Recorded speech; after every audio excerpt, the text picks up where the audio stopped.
আমরা মুসলমান, আমরা মুসলমানের সন্তান, আমরা কি করি? আমরা কাফেরদেরকেই সাপোর্ট করি। হ্যাঁ, আমাদের দেশে 4 বছর পরে আবার খেলা আসছে, কত বলেছি, কত বুঝাইতেছি। হ্যাঁ, এই ইহুদি খ্রিস্টানরা সবাই এক। ইহুদি খ্রিস্টানদের একটাই স্লোগান, মুসলমান ধ্বংস করে ফেলো, মুসলমানদেরকে শেষ করে ফেলো। সমস্ত ইহুদি খ্রিস্টান যেই দেশে, পৃথিবীর যেই প্রান্তে আছে না কেন, সবার একটাই স্লোগান, মুসলমান ধ্বংস করে ফেলো। মুসলমান যতদিন দুনিয়ার ভিতর থাকবে আমাদের উদ্দেশ্য সফল হবে না। রাসূল সাল্লাল্লাহু আলাইহি ওয়াসাল্লাম মক্কি জীবনে, মক্কায় যতদিন ছিলেন, নবুয়তের আগে রাসূলকে কিভাবে মানত? চোখ বুঝে বিশ্বাস করত, চোখ বুঝে, অন্ধের মতন বিশ্বাস করত। সেই লোক যখনই বলল লা ইলাহা ইল্লাল্লাহ, যখন এই কথা বলেছে মোহাম্মদ ভালো না, মোহাম্মদ খারাপ, এই বিভিন্ন প্রকারে গালি, পাগল, উন্মাদ, বিভিন্ন প্রকারে খারাপ কথা তার নামের সঙ্গে লাগাই দিল।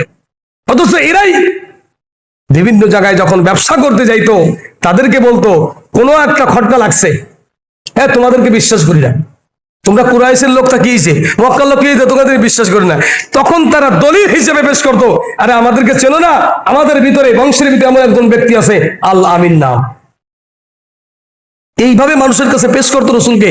আর যখনই বললো লা ইলাহা ইল্লাল্লাহ, সমস্ত কাফের এক মোহাম্মদকে মক্কা থেকে বিতাড়িত করতে হবে, অথবা পৃথিবীর থেকে বিতাড়িত করে দিতে হবে।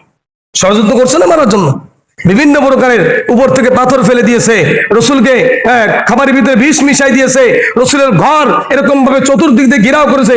রসুলকে আজকে দুনিয়া থেকে চিরাই বিরে বিদায় করবে, একটাই অপরাধ। অপরাধ কি? সত্যের কথা বলা।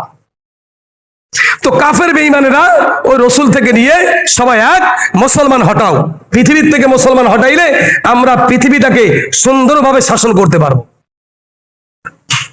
আজকে আমরা মুসলমানের সন্তান হয়ে, পরশুকা দেখলাম একটা ফেসবুকের ভিতরে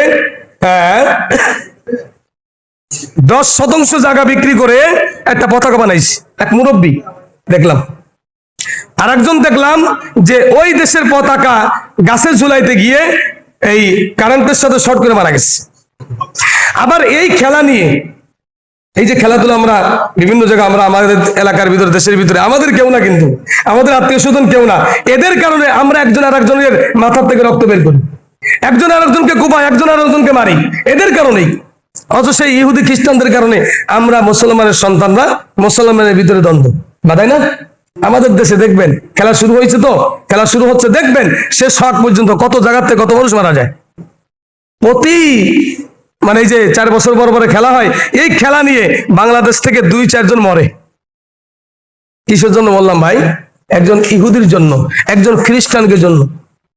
আপনার খেলাটা পছন্দনীয়, ভালো, এটা হতে পারে, তাই বলে আমি ওই এলাকায় ওই দেশকে সাপোর্ট করবো না, ওর জন্য আমার জীবন দেবো না, ওর জন্য আরেকজন মুসলমান ভাইয়ের রক্ত বের করবো, এটা কিন্তু না। অথচ রাসূল সাল্লাল্লাহু আলাইহি ওয়াসাল্লাম হাদিসের ভিতরে, তিরমিজি শরীফের হাদিসের ভিতরে 2টা খেলার কথা বলছেন জায়েজ, এবং এই 2 খেলার ভিতরে কি আছে? অনেক ফায়দা আছে। তার ভিতরে বলছেন একটা তীর 3 ব্যক্তিকে জান্নাতে নিবে। কয় ব্যক্তিকে? তীর খেলা শেখাও, এটা বলছেন রাসূল হাদিসের ভিতরে। আর ঘোড়া দৌড় করি না, ঘোড়া আমরা যেরকম দৌড় প্রতিযোগিতা করি, এটা না, ঘোড়া দৌড়ানো শিখা আর তীর নিক্ষেপ করো শিখা, এটা এই 2টা খেলা রাসূল বলছেন তোমরা এটা করো। আর স্বামী এবং স্ত্রী দুইজনে মিলে কিছু খেলো, যাতে স্বামী স্ত্রী সন্তুষ্ট হয়, স্ত্রী স্বামীর পরে সন্তুষ্ট হয়। রাসূল সাল্লাল্লাহু আলাইহি ওয়াসাল্লাম আম্মা জান আয়েশা সিদ্দিকা রাদিয়াল্লাহু তাআলাকে রাতের গভীরে নিয়ে গেছেন, আলো টিপটিপ করতেছে, আকাশের আলো। রাসূল বলতেছেন যে আয়েশা চলো, ওই যে একটা পাথর দেখা যায়, আমরা একটু দৌড় দিই, কে আগে যেতে পারে। তা রাসূল দৌড়াইলেন, হযরত আম্মা জান আয়েশা সিদ্দিকাও দৌড়াইলেন। কিন্তু ওই দিন রাসূল কি আগে চলে গেছিলেন, পরে কিছুদিন পরে আবার যখন দৌড়াইলেন, বছরখানিক পরে বা 1 বছর বা 1.5 বছর পরে আবার দৌড়াইলেন, ওই দিনকে আম্মা জান আয়েশা সিদ্দিকা রাদিয়াল্লাহু তাআলা জিতে গেছে। তো ওই দিনকে আম্মা জান আয়েশা বলতেছেন, ইয়া রাসূলুল্লাহ, আগের দিন আপনি কি আমাকে হারাইছেন, আজকে আপনাকে আমি হারাইলাম। রাসূলের স্বাস্থ্যটা ওই সময় থেকে একটু আগের থেকে একটু কি ভারী হয়ে গেছে। এটা স্বামী স্ত্রী খেলবে, প্রতিযোগিতা করবে। রাসূল সাল্লাল্লাহু আলাইহি ওয়াসাল্লাম বলেন, একটা তীরের জন্য 3 ব্যক্তি জান্নাতে যাবে। যে ব্যক্তি তীরটা বানিয়েছেন ওই লোকটা জান্নাতে যাবে। যে লোকটা তীর নিক্ষেপ করে শিখাইলো ওই লোকটা জান্নাতে যাবে। যে লোকটা শত্রুকে ঘায়েল করার জন্য তীর নিক্ষেপ করলো আল্লাহ তাআলা তাকেও জান্নাতে দিবে। এই 2 প্রকার খেলা ছাড়া সব খেলা হারাম। কেন হারাম? দেখবেন সুন্নাত তরক করে খেলে। যেই খেলা সুন্নাত তরক হয় ওই খেলা দেখা জায়েজ নাই। যেই খেলা সুন্নাত তরক করে খেলে ওই খেলা দেখা জায়েজ নাই। আপনারা বলেন হুজুর ওরা পাও তো পুরো ঢেকে রাখে, কিন্তু ও তো খ্রিস্টান, ও কি খ্রিস্টান, খেলা দেখেন।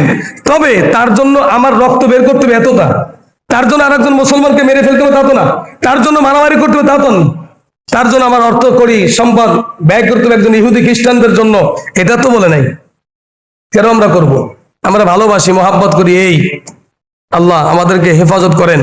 দেখেন সারা জীবন নামাজ পড়লেন, সারা জীবন নামাজ পড়ে এক মুরব্বীরে দেখলাম প্রায় বয়সের 3 ভাগের 2 ভাগ শেষ, 1 ভাগ আছে। এই মুরব্বী 10% জমি বিক্রি করে বিশাল এক পতাকা বানাইছে। আবার সেই পতাকা জামা বানাইছে, এই নিয়ে আবার স্লোগান দিতেছে। আল্লাহ হেফাজত করেন। ভাই আমরা মুসলমান, আমরা কি মুসলমান, তারা খ্রিস্টান। আমাদের সব থেকে বড় শত্রু তারা। ইয়া আইয়ুহাল্লাযীনা আমানু লা তাত্তাখিযু আদুব্বি ওয়া আদুওয়াকুম, কোরআনের আয়াত। অস্বীকার করলে কাফের, অস্বীকার করলে কি কাফের। আল্লাহ বলেন আমার শত্রু এবং তোমাদের শত্রুর সঙ্গে বন্ধুত্ব করো না। আমাদের শত্রু আর আল্লাহর শত্রু। তা আল্লাহর শত্রু কারা? যারা মুসলমান, তারা তো আল্লাহর শত্রু। আল্লাহর সঙ্গে যারা শিরিক করে। আল্লাহ তাআলা আমাদের সকলকে হেফাজত করেন। 5 ওয়াক্ত নামাজ সবাইকে